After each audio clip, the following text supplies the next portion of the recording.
Pan India star Allu Arjun director Sukumar crazy combination లో వచ్చిన పుష్ప ఏ range లో సక్సెస్ అయిందో ప్రత్యేకంగా చెప్పనక్కర్లేదు.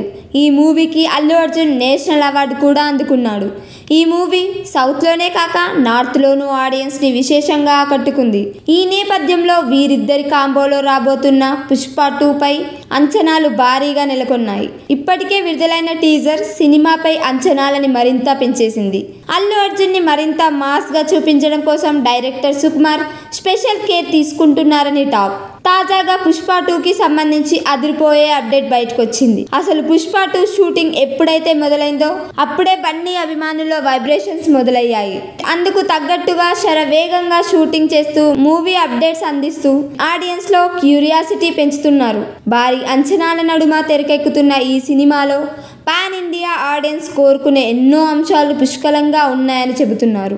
ఈ కథను ఆసక్తికరంగా రాసుకున్న సుక్కు ప్రతి సన్నివేశంపై ప్రత్యేక శ్రద్ధ పెట్టి తెరకెక్కిస్తున్నారన్నది తెలుస్తుంది. ఈ క్రమంలోనే రీసెంట్గా అల్లు అర్జున్ బర్త్డే కానుకగా పుష్ప 2 టీజర్ వదిలారు.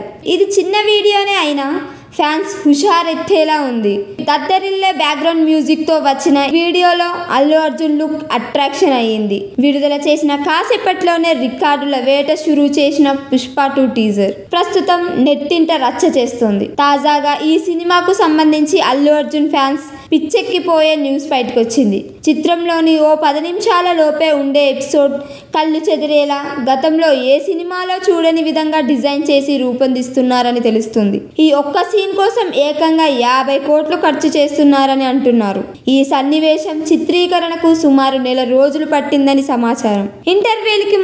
ఇంటర్వెల్కి ముందు వచ్చే ఈ సీన్ సినిమాలోనే హైలైట్ గా నిలవనుంది. కూర్చున్న చోటే అల్లు అర్జున్ ఫ్యాన్స్ పూనకాలెత్తే ఈ సీన్ ఉంటుందని చెబుతున్నారు. ఈ సినిమాలో అల్లు అర్జున్ సరసన రష్మిక మందన హీరోయిన్ గా నటిస్తోంది. అనసూయ కీలక పాత్ర పోషిస్తోంది. ఫహద్ ఫజిల్, ధనుంజయ్, సునీల్ ఇతర ముఖ్య పాత్రలు పోషిస్తున్నారు. 2024 ఆగస్టు 15న ఈ సినిమాను గ్రాండ్ రిలీజ్ చేయబోతున్నారు. మరి రిలీజ్ తర్వాత ఎన్ని రికార్డ్స్ బ్రేక్ చేస్తుందో చూడాలి.